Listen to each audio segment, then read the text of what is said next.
You may want to abandon your current reads for some of this week's new releases, and I fully support that. Now we've got some Psychic Damage, a Siren on the Run, a Chaotic Second Chance, plus more. And if you're looking for some fresh books, fresh tropes, and fresh excuses to one click, then this is it. We are highlighting 10 new releases for the week of July 14th through July 20th of 2025 that you should definitely check out. So let's get started. There are lots of books coming out. We just picked a handful to kind of spotlight. The first one I want to share with you all is A Witch's Guide to Magical Innkeeping by Sangu Mandana. Odds are if I butchered the name, sorry.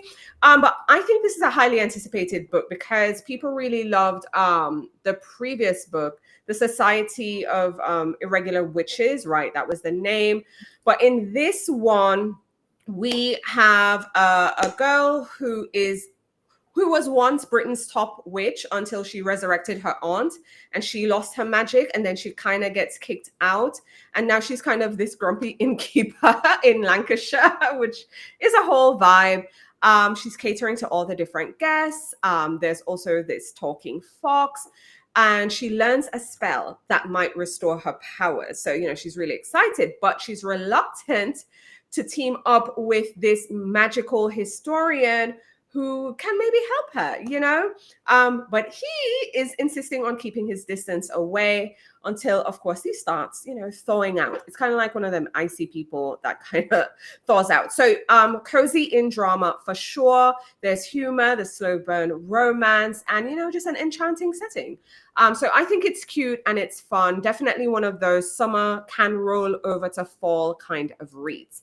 Next up is a mystery and a thriller. I actually recommended this one in the summer reading guide. Spoiler: Her Many Faces by Nisi Cloak. This is very interesting because we have our main character. She's a waitress at this very exclusive London club. Now, fast forward, we see her on trial. She is on trial for poisoning 4 wealthy patrons. One person is a big oil magnate. Another is a politician. I forgot who the other 2 are, but, big deal people, because this is a high-end club. So we meet her and we get to know her, not through her voice, but through the story of the people who knew her. Right. So her father is one of the voices, the lawyer, there's an ex in the mix, there's a friend who's super loyal, and then there's a journalist who's digging around in the mix. So each perspective kind of reveals conflicting clues about who she is, and just a whole bunch of conspiracy theories. If you love a conspiracy theory, okay, I do, then you'll really appreciate this one because you're hearing from everyone else than the person who really matters. So it's very twisty. I think this mystery and thriller is good for readers who love assembling pieces from multiple narrators because you don't know who is telling you the truth, Next up is Matchmaking for Psychopaths by Tasha Coriel. Some of you might recognize that name. Last year, she had a book about something guide to serial killers. Love Letters to Serial Killers. That's the name. I actually interviewed her on the pod for that, and we really got into real life serial killers who write letters to women and the women that fall in love with them. I actually really appreciated that book. So, that's a callback. Check that one out. This one, however, we have our main character, and her fiance left her for her best friend on her birthday. Trash, okay? Absolute trash. So for her, it was like a complete plot twist. Never saw it coming. So to distract herself, she really starts pouring her energy into a kind of unusual career, which is kind of finding psychopaths, okay? Legit certified psychopaths, and pairing them with love matches. Because, maybe all a psychopath needs is love. Insane. But then cryptic things start showing up at her door because I'm like, yes, you're dealing with crazy people, right? She suspects that one of her clients might actually be a serial killer. So you're a psychopath. Yes, you are leaning on the edge of being serial killer. So she has 2 prospects of who this might be. They're also vying for her attention. And it's just crazy. So she's trying to untangle the romance and a homicide before it's too late, essentially. So another murder mystery here. And then we have Until Allison by Kate Rousseau. In this one, we have our main character who has a childhood rival and the childhood rival is a golden girl. She is an heir to this big fortune. I think it's in construction, if my memory serves me right. However, she is found dead in the very spot. So this is going to be a flashback where they met in 8th grade. So this is really like, girlhood and childhood rivalries, but now fast forward to this situation, and the place where this person turns up dead is too coincidental, and I don't believe in coincidences. So of course she is kind of really haunted by the night when all of this happens, and now she gets together with a crew to kind of investigate all the things. So we see her revisiting her past, uncovering hidden things along the way. Of course, there's that class divide, because this is a really wealthy person, but also just stuff about girlhood. So that's what you can expect in that one. Then we have Everyone is Lying to You by Joe Piazza. Again, this is another girlhood one because we have college best friends.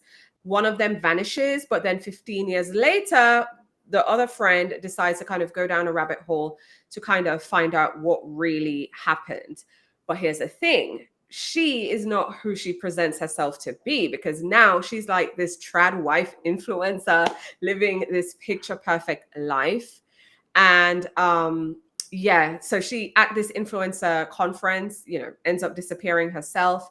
I think how did it go? I think her husband dead.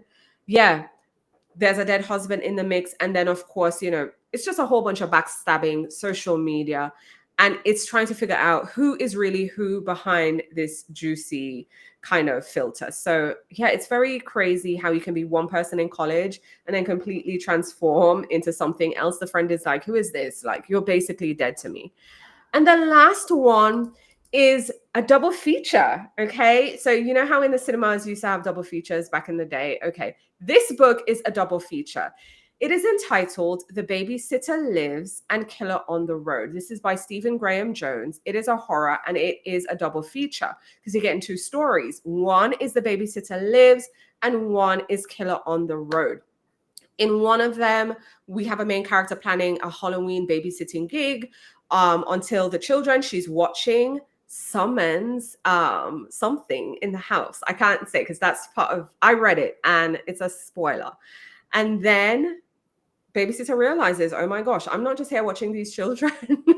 There's something else in here. She's not the only person who's alone there. So it's kind of, old tropey babysitter, old horror. Yeah, that's the kind of vibe. Then the Killer on the Road, we have this 16-year-old girl who's trying to run away from home and she has some friends and family with her.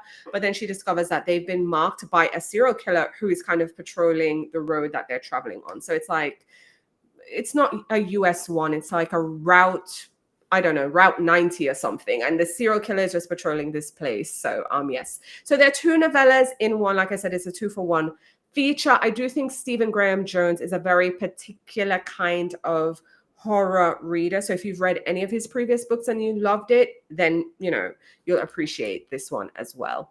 I know you have some new releases as well, Fran. Yeah, so actually one of my most anticipated for this week was Atonement Sky by Nalini Singh, which is part of the Side Changeling series. Is paranormal romance kind of mixed with sci-fi. And the heroine, Alary, is a J-Psi, which, I mean, you do kind of need to read the series to understand what the Psi are, but they basically have psychic powers. So she is trying to have some issues with her. She is having issues with her psychic powers. They're basically like combusting, and she's trying to right also an old wrong. And that old wrong, something she did, involves the hero of the story, Adam, who is a falcon changeling, which are the shifters of this world.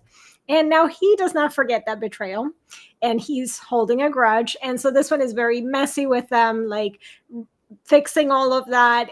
They have their painful past, but now they are thrown together while they're trying to catch a serial killer that is running around on Falcon territory.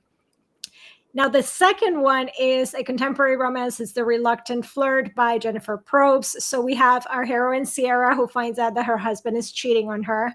And she just kind of spirals. She goes on a trip to New York City. She gets a little drunk one night, has a one-night stand with this charming stranger. No names, no strings, whatever. She leaves him, goes back home. Now, flash forward some time. She started over. She owns a little boutique on the Outer Banks. And somebody shows up into town, happens to be her one night stand. And he is now this big time developer who is wanting to tear down her shop to build a big project that he's got. And so, of course, they are on opposite sides of this business deal that is happening. They are also stuck together for a family wedding.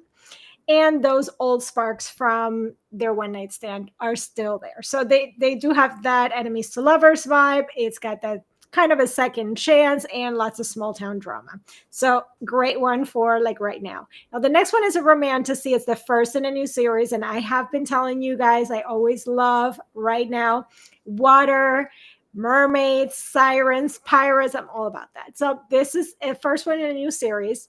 It's called In the Veins of the Drowning by Kaylee Cassidy. And it is basically a siren story.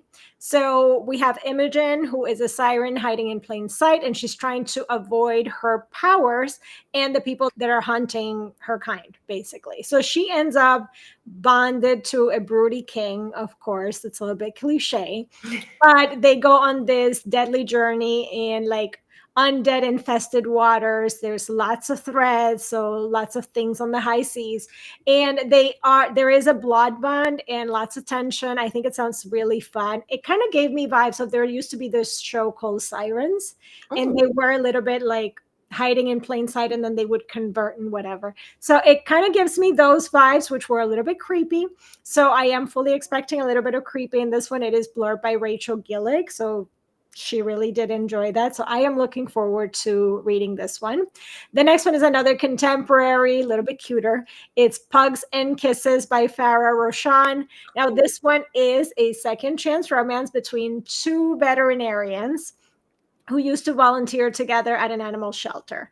Now, after a breakup for our heroine and her life is a little bit unraveling, she runs into her old college crush, who is now this big deal surgeon, and they have to team up to save the shelter. So there's a bit of pining, there's lots of cute puppies, and it's just a feel good kind of like swoony romance. I think it's great also if you're a fan of like Abby Jimenez or like Jasmine Guillory. It's probably like it's got those vibes. It's not super romancy like in the super steamy, but it's really, really cute and adorable. And I think veterinarian stories, it's also something that could work really cute for summer. Yes. We need those cute animals. We do. And the last one, no, it's not cute.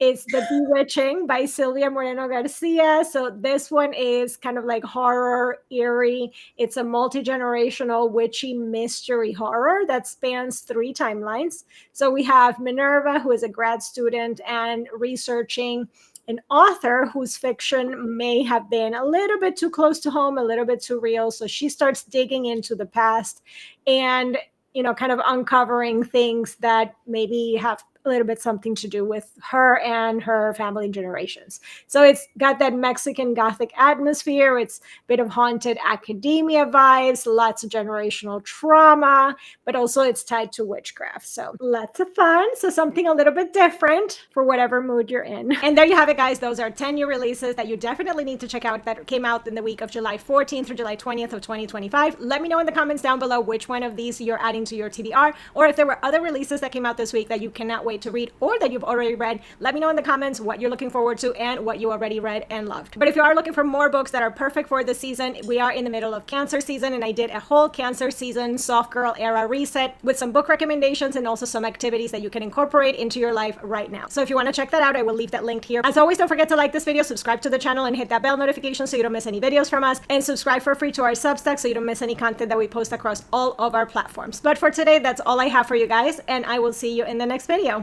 Bye!